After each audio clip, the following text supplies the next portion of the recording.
Baruch atah Adonai Eloheinu melech haolam shehakol nהיה b'dvarim.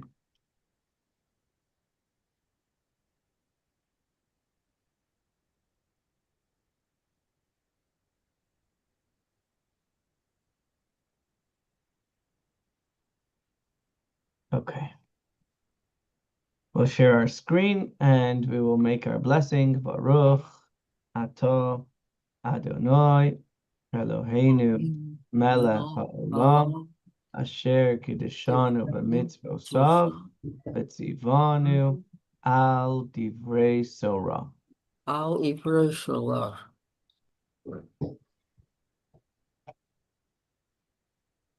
I just want to check something real quick here.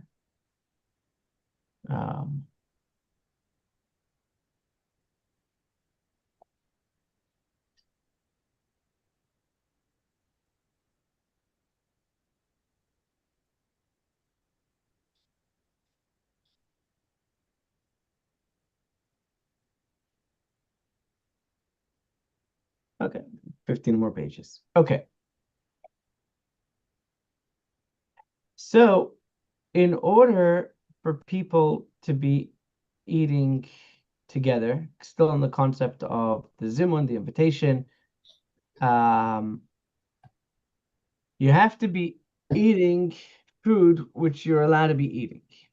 Meaning, if one person is eating kosher bread and the other person is not eating kosher bread, then that is not they cannot make the invitation, the zimun, because you're not eating food that is allowed to be eating. So one of the things that the Mishnah said is doubtfully tithed produce.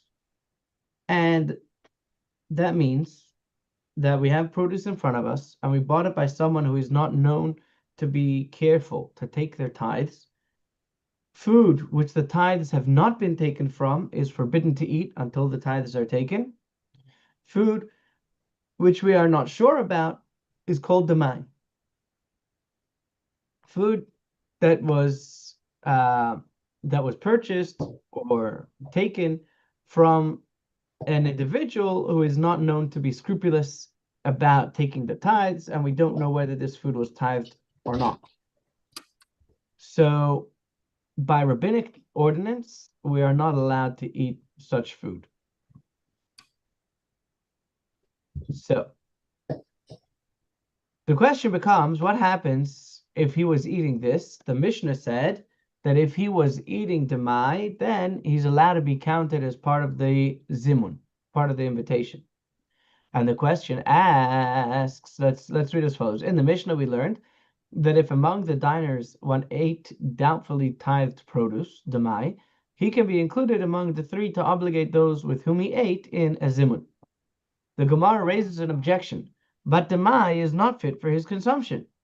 He is forbidden to eat demai, so how could he be included in the zimun? Gemara responds, now, I'm going to give you a little bit more background information, which is that if there's someone who is homeless, not homeless, I guess, yeah, homeless and penniless, if there is someone who is a pauper, they are allowed to eat demai.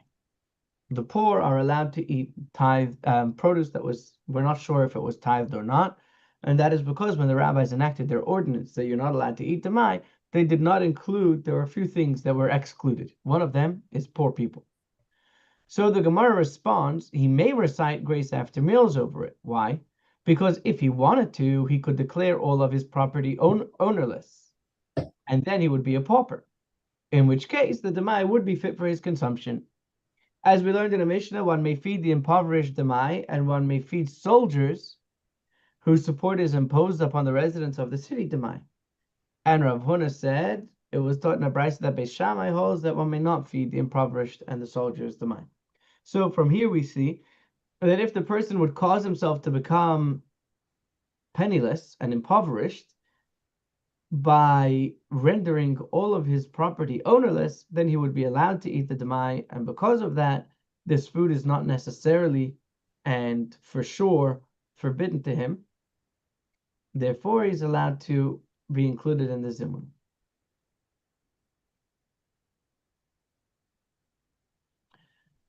We learned in the Mishnah, if among the diners one ate the first tithe from which its teruma was already taken.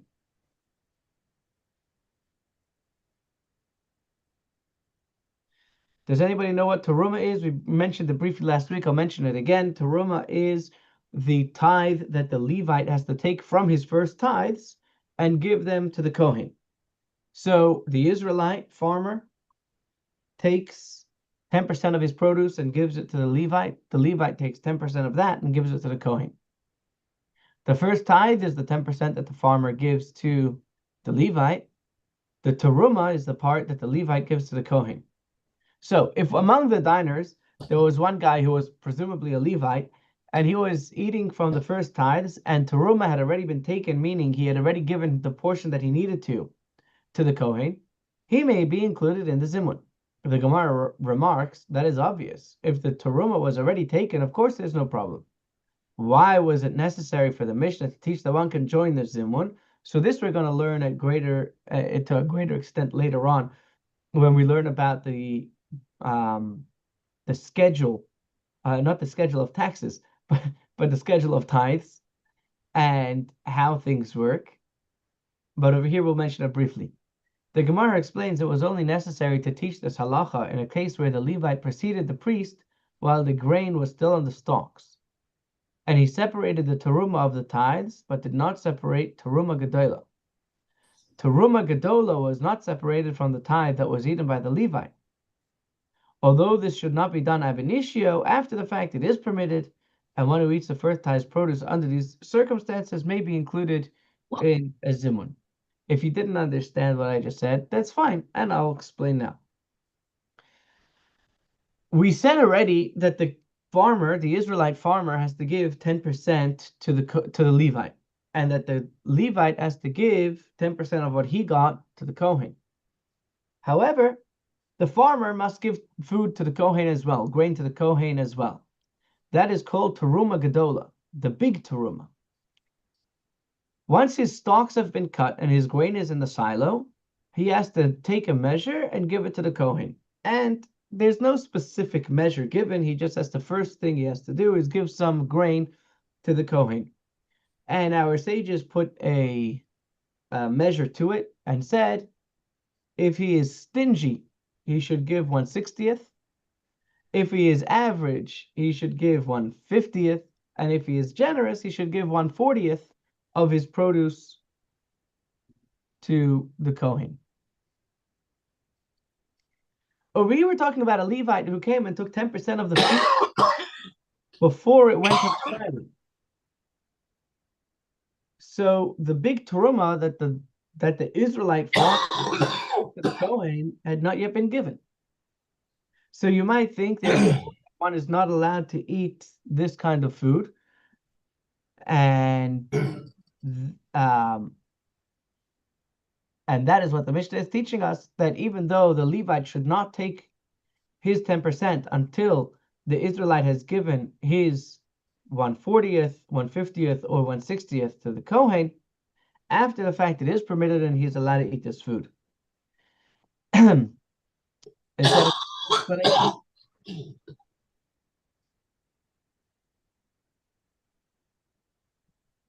Did that give clarity? Mm-hmm. Yeah, okay. And this is in accordance with the opinion of Rabbi Abahu, as Rabbi Abahu said in the name of Reish Lakish. First tithe, in which the Levite preceded the priest while the grain was still on the stalks, is exempt from the teruma gedola, as it is stated, and you shall set apart from it a gift for the Lord, even a 10th part of the tithe. This verse teaches that the Levite is obligated to set apart a 10th part of the tithe, i.e. teruma of the tithe, and he doesn't have to give both 10% of what he got as well as a prorated amount of the 1/40th of the Israelites' field. Rav Papa said to Abaye, if so, even if the Levite preceded the priest, after the kernels of grain were removed from the stalks and placed in a pile, the Levite should not have to separate teruma gedola. Why are we saying that this case only applies if the Levite took the grain while it was still on the stalks? even if he took the grain while it was in the silo, the same logic should apply. That the Levite only has to give one tithe and not two. Abaya answered him with regard to your claim, the verse states,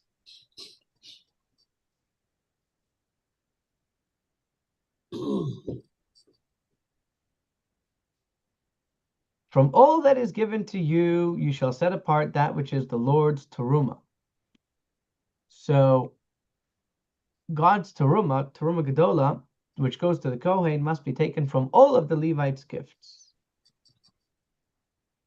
Which means that if the Levite took his 10% once the grain already went to the silo, he has to take his 10% and give it to the Kohen and an additional 1/40th, 1/50th, or 1/60th, and give it to the Kohen as well, because he took his grain before the farmer gave his, we're just going to stick with 1/40th, before the Israelite farmer gave his 1/40th to the Kohen. So now the Gemara is going to ask, why are we including the silo and excluding the standing grain? That if the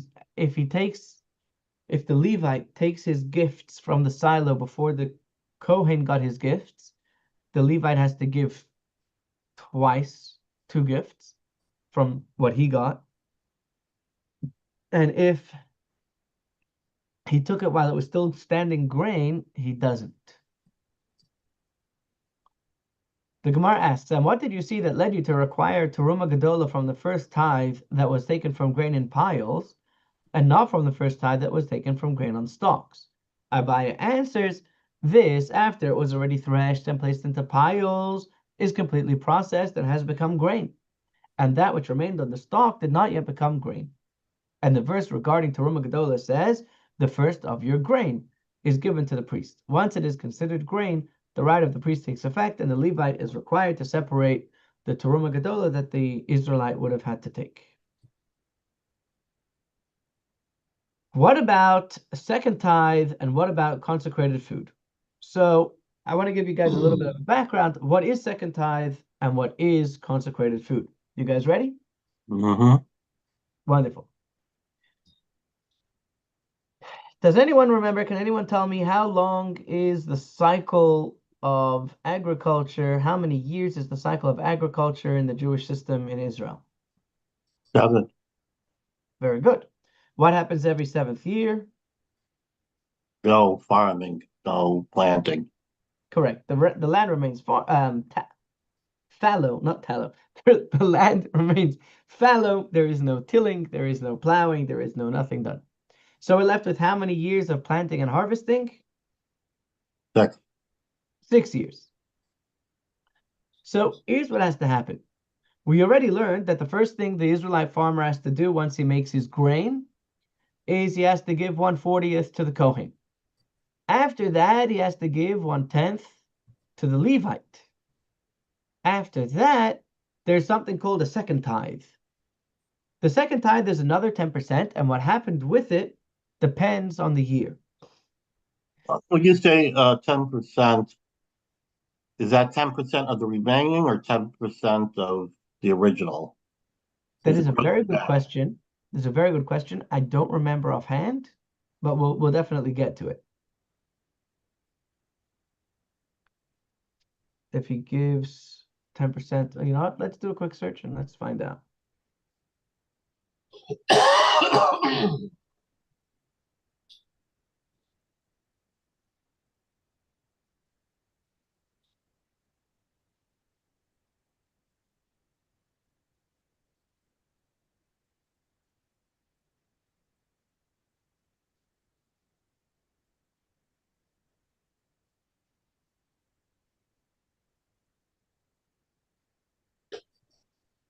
Um, hmm. This is a good summary, so maybe we'll read it in a minute, but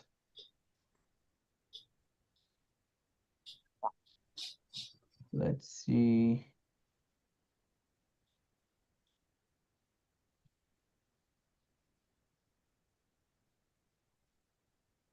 Seems like a lot. 40% and then 10%. No, not 40%, Oh, 1/40th. No, yes. Oh, 1/40th. Yeah, so what's that? Oh, 2%?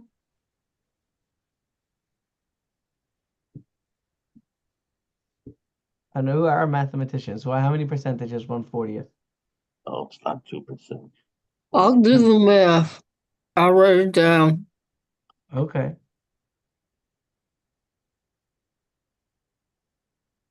1/50th would be 2%. So this would be 3 or 4%. 1/40th equals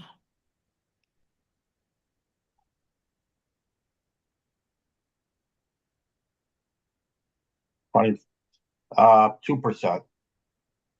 No, 0.02%. 0.025%.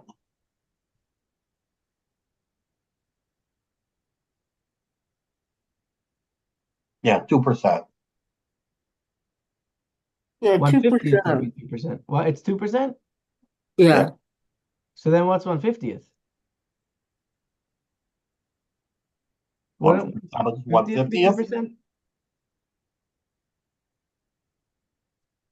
1 out of 50 would be 2 out of 100, right? Yeah, it's 1/40th is 0.2025, and 1/50th is 0.02.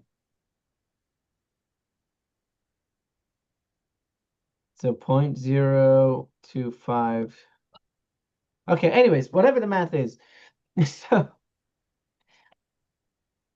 so let's look at the second maser. Do you guys see my screen? The second maser, Maser Sheni? Yeah. But Zaman, it's a good question. Is it 10% of what's remaining or 10% of the original crop? I don't remember. Was a second tithe taken from the produce remaining after both Teruma and the first tithe were taken. This second tithe was taken to Jerusalem, where it was eaten by the owner and his family while in a state of ritual purity. Now, here is the important part for our context. If one was unable to bring the produce to Jerusalem immediately, it was possible to redeem it by bringing an equivalent sum of money to Jerusalem and spending it there on food and drink, provided that what was purchased was consumed in a state of ritual purity. So we may have even spoken about this a long time ago. After you take your first tithe, you have to take a second tithe. And either you can take that produce itself and bring it to Jerusalem, or you can sell that produce and take the equivalent money to Jerusalem and eat it in Jerusalem in a state of purity. Now, there's something called Meiser Ani tithes for the poor. In the 3rd year and the 6th year of the 7-year cycle, instead of taking a second tithe and using it and eating it in Jerusalem, it was given to the poor people. So now let's close this and jump back in, and this will make a lot more sense. The Mishnah states, Rabbi, that, Rabbi, 1/40th is 2.5%. I Googled it. okay, 1/40th is 2.5, 1/50th is 2%. Okay, thank you. The Mishnah states that if among the diners one ate second tithe and consecrated food that had been redeemed, what's consecrated food? If a guy picks up his apple and says, this apple should be consecrated for the temple. Well, do they bring apples as sacrifices in the temple?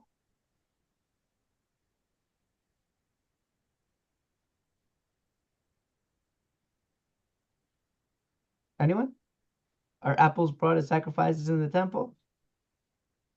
Not usually. No, not usually. Usually the apples are brought in the mouth of a pig. And do they still serve pigs like that? Or is it Yeah, only in comic No. books? well, yeah, I mean, in the Philippines, they do. Interesting. You know, it reminds me of a joke that was, we didn't start with a joke today. There's a guy and he's going into a restaurant and he orders himself a little a piglet.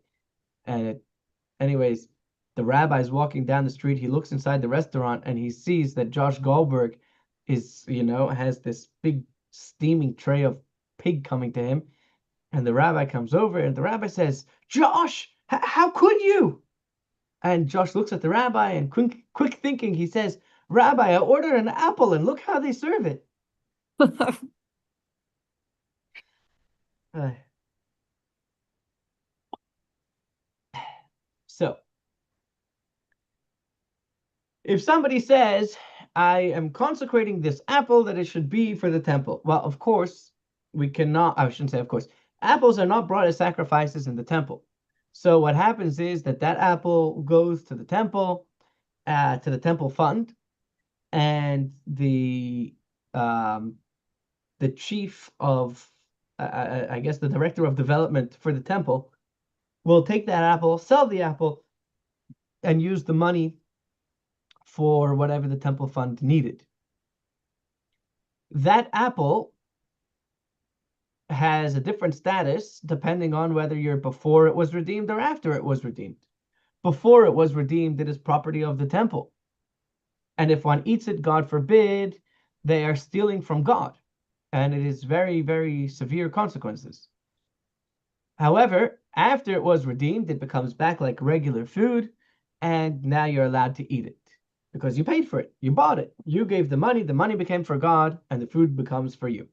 So let's read this paragraph again. The Mishnah states that if one was eating second tithes or consecrated food that had already been redeemed, he may be included in a zimun. The Gemara remarks, this is obvious that if these items were redeemed, one could participate in the zimun. Why would you think that you're not allowed to? This is regular food. Once you pay the money, the food becomes regular food. The Gemara responds with, what are we dealing with here? We are dealing with a case where the consecrated property was not completely redeemed. So here's one part that I didn't tell you. You guys ready? If the owner who is the one who owned the item originally, he's the one who redeems it, whether we're talking about consecrated food, whether we're talking about the second tithe. If he sells it to someone else, then the money, the equal value of the money, is what gets handed over. So let's talk about consecrated foods for now. Let's say the apple is worth $10, just to make things easy. If the apple is worth $10 and Jonathan consecrates his apple, gives it to the temple, the fundraiser for the temple, the fundraising officer for the temple sells the apple in the market to some random person. Then that random person pays $10. The apple goes to the random person and everybody's happy. If Josh himself, the one who consecrated it, would like to redeem this apple, oh my goodness, that was the best apple from my tree. I want to eat that one. I consecrated it because it's the best apple. I want it to go for God, but I also want to eat it. So in this case, you can have your cake and eat it too. However, if you are the one who consecrated it and now you are redeeming it, you must pay an extra 1/5. Can anyone tell me how much is a fifth of $10? $2.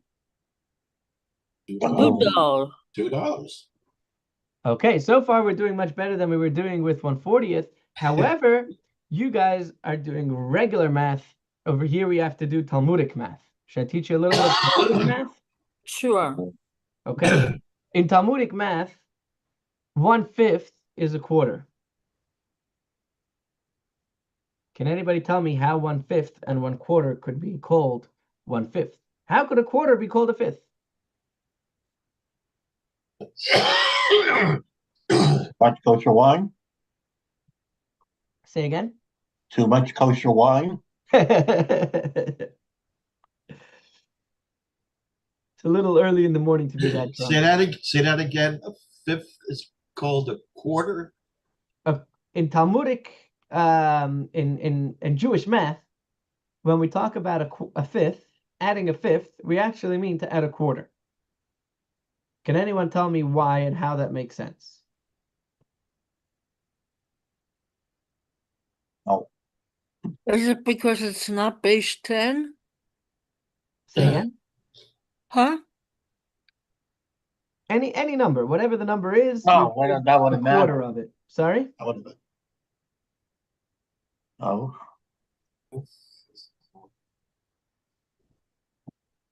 Quarter is 20%. I mean 25%. And what did we say? What we're talking about? A fifth?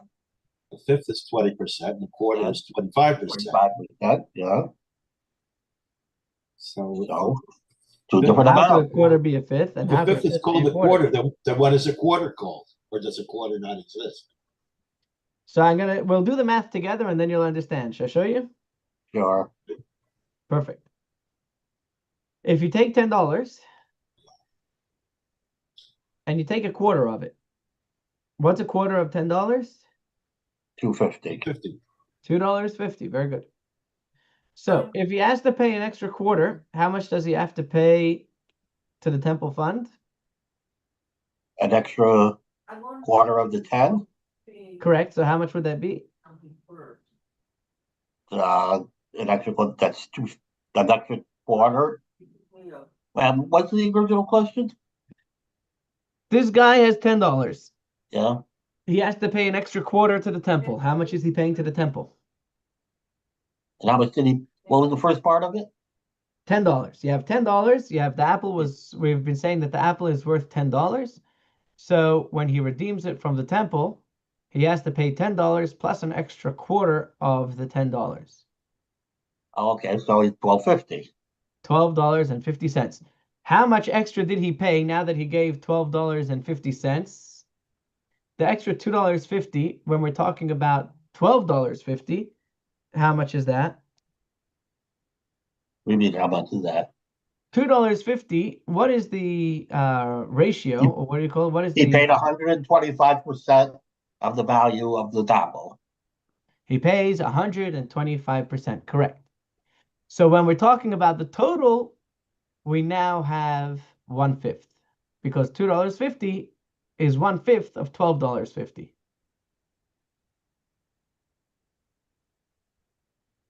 No.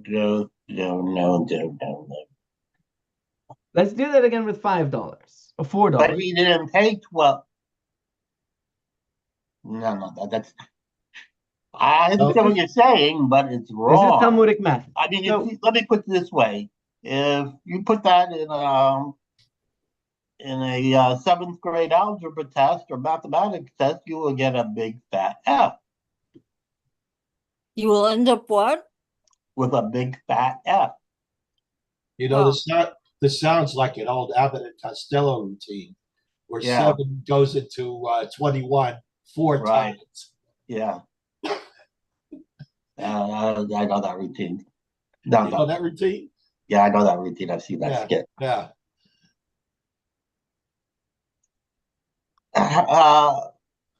I tell you, they should have asked some of the Arabs. They were very good at math. so we're going to try this one more time with 4. And so that's Talmudic math. So Talmudic math, a fifth is actually a quarter.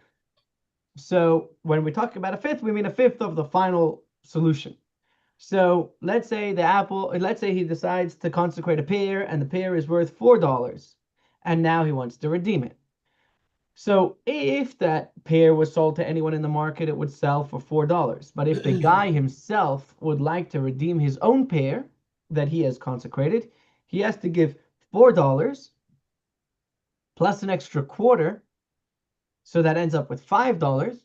And now what he's given is a fifth of the total sum the extra is a fifth of the total sum that he is giving to the temple. No. I'm just telling you the way the Talmudic math works and how much a fifth is. That a fifth is really a quarter. That's the way it's calculated. We'll see the source of that at a different point, but that's how much a fifth is. So a fifth is not really a fifth, it's really a quarter. And Zalman's asking, well, then why are we calling it a fifth? Why don't we just call it a quarter? And the answer is because then it wouldn't be the Talmud. L'chaim.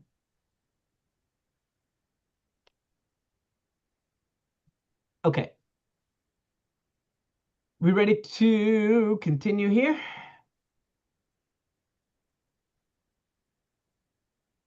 Yeah? Mm. Yeah, okay, perfect. So let's start this paragraph one more time. The Mishnah states that if among the diners one was eating second tithe or consecrated food that had been redeemed, he may be included in the zimun. The Gemara remarks that that is obvious. If these items were redeemed, they now become regular food, and the regular food is allowed to be eaten by regular people, and you are for sure allowed to participate in the zimun.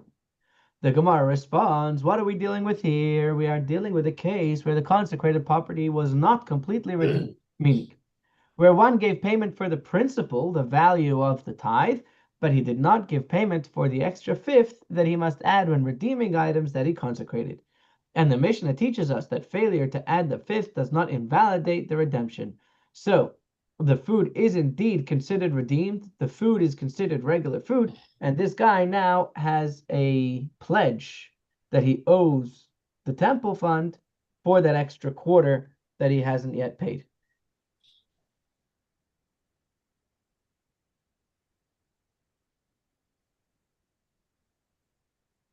I figured out what's wrong with the math. They're Oh. applying one expression to another wrong expression. The 1250 isn't what was paid, is not what the percentage was paid on. It was paid on the $10. So they're applying the percentage twice to two different values when it actually only applies to one value.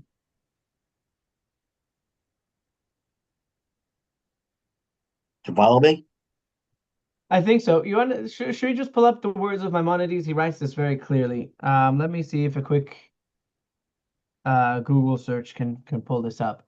Maimonides. In other words, it's not following algebraic rules of processing. He's applying the 5% twice, or the 10% Yeah, that's what I said. He's not applying He's applying it twice. Only applies once. He's not applying algebraic rules of processes of what you do first and what you do second and third. Which comes out to it's not really.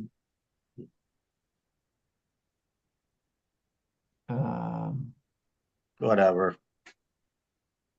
1 second, Maimonides. Let's just say they were wrong. No.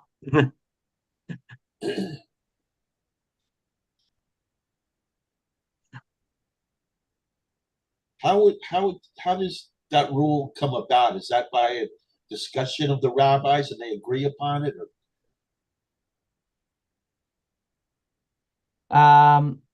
That is a good question. The answer is that this is what God taught Moses.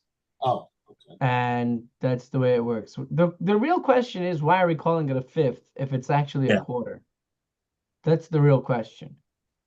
Because the way it works and how much they have to pay, that's how much they have to pay.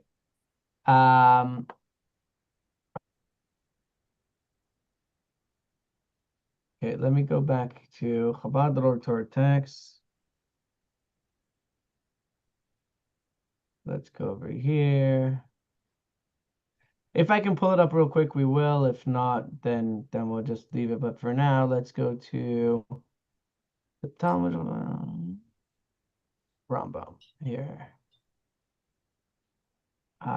This is gonna be in.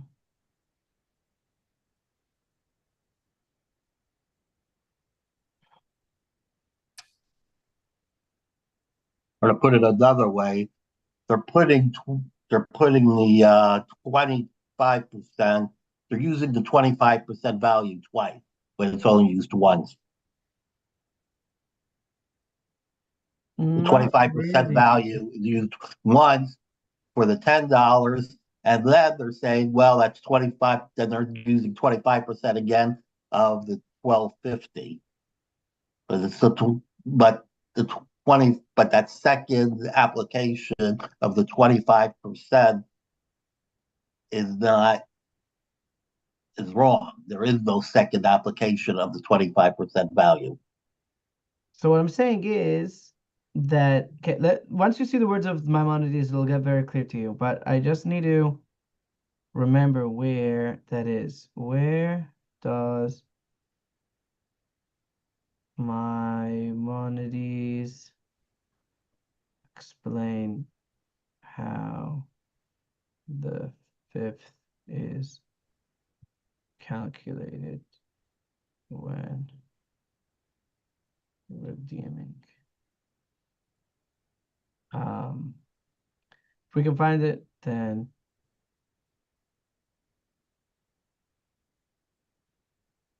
Meister Shani 5, 1 and 2. Meister Shani 5, 1 and 2. Meister Shani, so it's going to be in Zraim.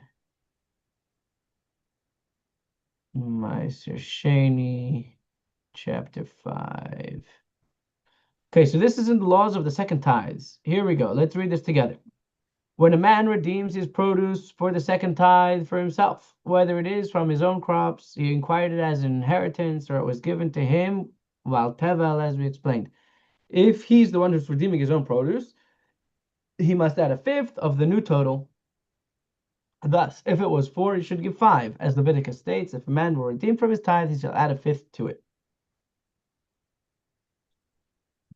When a woman redeems produce for the second tithe that she separated, she is not required to add a fifth. According to the oral tradition we have learned, if a man will redeem for his tithes, excluding a woman. So,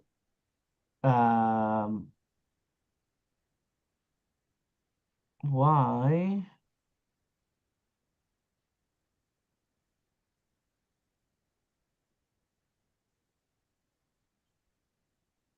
There's another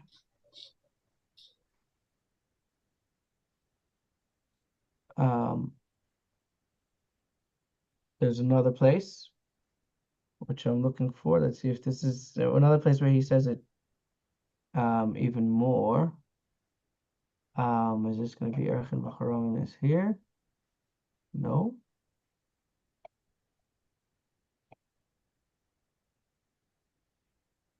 No.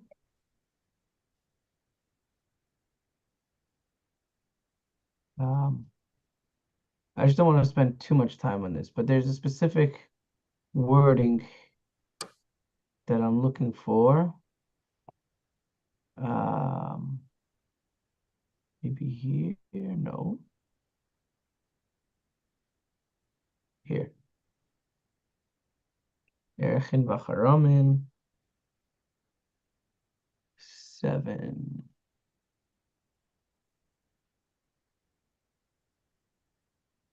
Or to put it another way, the 1250 is the result of the equation, not a factor in the equation. Exactly. And when you say 4%, that you don't apply that to the answer, you apply that to the factors that go into the question that give you the answer. That is correct. And the words that Maimonides says is basically exactly that. So Maimonides says it was wrong too. And no, Maimonides agrees with me. I'm trying to find where what the words are, because let's say ChatGPT got us one correct and one incorrect so far. Um,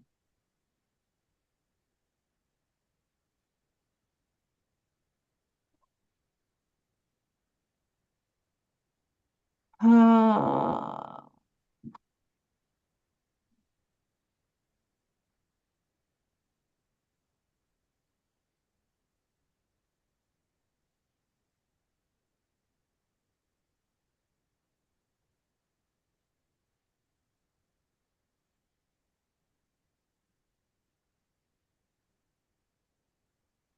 um,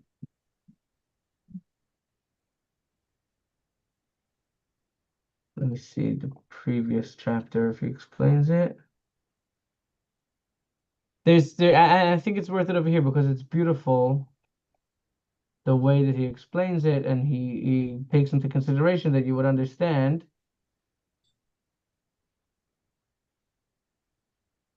Um,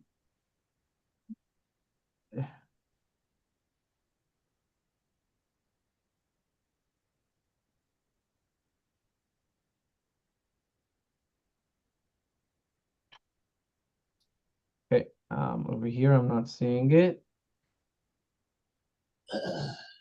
Hilchos Bechoyer 6:4. Bechoyer is going to be also in law. No?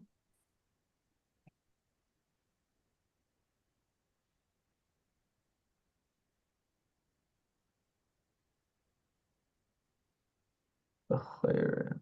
Where's this? Chapter 6. Is it going to be here? No.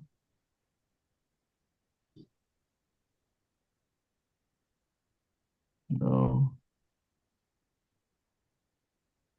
Wait a minute.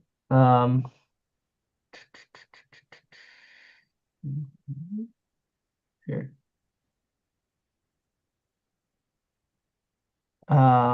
Okay. Whatever.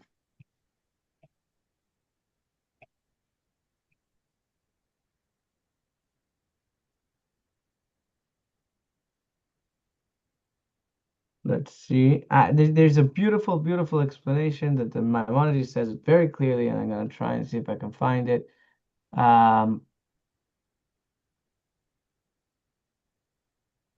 already 11:14, so I don't think we're going to get too much more done.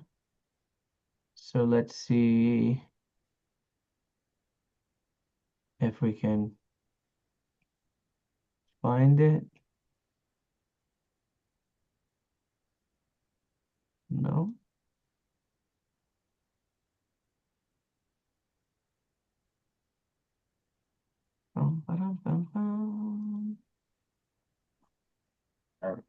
Now we know why we use Arabic numerals instead of Talmudic And not numerals. Talmudic numerals. Fair enough.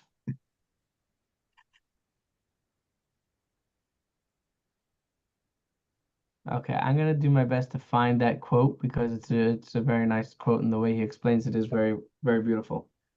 I apologize for getting off topic over here, but the bottom line is that because he has paid already the principal, and he is, even though he has not yet paid the extra fifth, he is indeed allowed to eat the food. Thank you all for joining, and I'm sorry for getting sidetracked at the end over there. We will do my best to find you the words of Maimonides. I want to thank you all for joining us. Friday night was so special. And tomorrow we are going to learn a class. It's going to be a very fundamental one at 11 o'clock, all about Chabad. And I'm going to give you the link. The name of it is called